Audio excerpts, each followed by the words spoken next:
Welcome to Manawaker Studios' Flash Fiction Podcast. I'm CB Droege.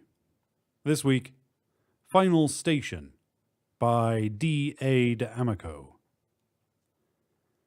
Niobe spat on the translucent pebbled flooring, his head spinning after the last shunt. The sky had altered radically. The Milky Way spread overhead in a thick ruby band, sprinkled with cobalt stars and hazy pearlescent patches reminiscent of a neo-impressionist painting. The world outside the facility looked black. No colors, no shapes to define the landscape. He'd landed far out on the rim. Twinges of panic jumped like ticks under his skin. His heart raced and his tongue tasted as if it were coated in ground glass. The shunt felt like dying. You never got used to it. Shei Ogs. 1 hour. The thin scheduling patch whispered in Zunese from his right cheek. It'd be an hour before the next transfer, and he hoped he'd end up somewhere closer to the galactic core. A sigh escaped his lips like his soul leaving his body. Niobe was still new enough to courier work that every station felt sinister, every shadow a malevolent manifestation of his fear. He chuckled nervously. The sound echoed hollow and tense, ghost-like, through the empty Colosseum. The chill of his previous shunt, a world of bright sunshine and glinting frosted towers, clung to the tips of his fingers like an oily resin, and he hugged himself as he glanced around. This was the third empty world, yet another dead end on this arm of the galactic transport array. He ached for contact. His hands trembled as he adjusted the backpack at his feet. A pale blue light followed its outline. A white glow encircled his shoes, matching his movements. In the distance, cobalt, purple, and jade outlines highlighted islands of cargo. The shunt mechanism separated matter into categories: sapient life in white, non-intelligent living things in oranges and yellows, cargo machines, metal, plastics, in various shades from green to ultraviolet. The landscape he'd remembered from the previous shunt had changed as well. Bales the size of trucks shimmered above pale lavender outlines interspaced with green and blue heaps.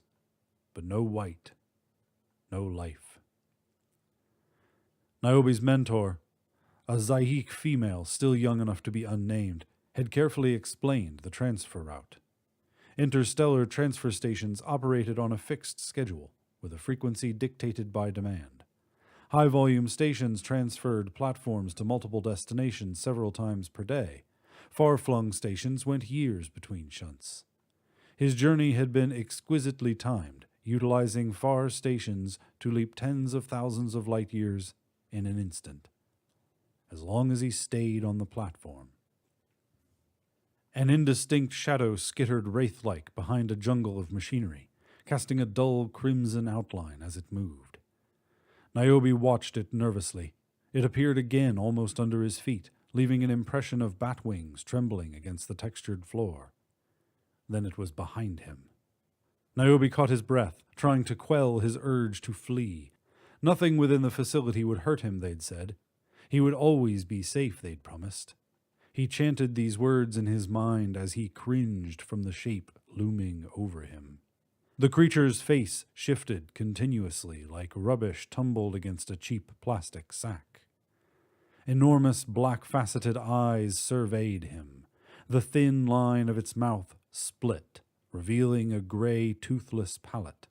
Translators built into the platform resolved the being's hissing shrieks into English. "You are a new form?" it asked. "I'm human," Niobe stammered, puffing out a breath he could no longer hold. If it talks, it thinks. If the translator knows its language, then it must simply be another passenger bound for a similar location. It couldn't be dangerous. His pleading thoughts grew louder as he tried to suppress his fear. "My people are new to interstellar travel." Niobe tried to relax, blaming the tingling down his neck to the hollow feel of the gigantic empty platform. Zaik? Yes, the Zaik are our mentors. Niobe nodded, but then remembered his lessons about not using human body language. Despite his knowledge that the platforms were a safe zone, he still felt exquisitely uncomfortable. Niobe explained humanity's experience with the platforms as the creature watched with expressionless eyes. He told how the first Martian expedition discovered a huge coliseum under the Sedona sands, an abandoned complex housing the kilometer-wide platform littered with containers of every conceivable size and shape. They'd cut their way into a few boxes, finding alien wonders and technology beyond imagination. The cargo vanished on the third day of their pillaging. Along with it went the expedition's crew. At first it was thought the platform might be one level of a multi-tiered storage system, other levels stacked for retrieval by some unknown device. Then, a day later, the platform changed again. It returned with the lost expedition members, as well as a band of cone-shaped quadrupeds with leathery skin the color of overripe plums. These were the Zaik, and they were not happy. The human incursion and destruction of property had jeopardized some touchy trade contracts, and the Zaik had demanded compensation. If they'd wanted to, those few beings could have ended humanity that day. Instead, they offered to accept payment through services. Humans would run errands, perform repairs and cleanup, construct orbital bases, and do the galactic exploring the Zaik weren't willing to risk. Niobe explained all this in a hurried voice, words spilling in torrents as he nervously awaited the next shunt. "Does your species travel much?" he asked. "I am all." Its small stick-like fingers clicked together with a sound like wind through the branches of a dead tree. "I have been restricted for selecting too often. Few are left to me." Niobe had no idea what that meant. He stepped back, concerned. The alien followed, getting uncomfortably close. It didn't seem to have the human sense of boundary. "The selection has been poor since these terminals were installed." It waved a hand. "Your people were here before the platform? Is this your planet?" Niobe asked excitedly. Although the Zaik seemed to control the galaxy, they were not the original platform builders. That work had begun long ago by a confederation of beings humanity had yet to meet. It would make Niobe's career to bring home information regarding the builders. "This one is forbidden the use of these," it said. "Forbidden?" Niobe took a small step backwards. He swallowed, his heart racing. His eyes traveled to the shifting outline. Red was a signal of danger in human cultures. Could it have meant the same to the platform designers? How? Why? "Feeding." The mobile surfaces of its face shifted. A wave of nausea rolled over Niobe. He prayed for the shunt, the chance for escape. "Maybe you can talk to the builders. Ask for a second chance." "This one remains hungry." Niobe wanted to scream. He was a long way from home, a long way from safety. "Maybe you could change your diet to something new." "Something new." The creature's hissing voice held a different tone, a colder edge.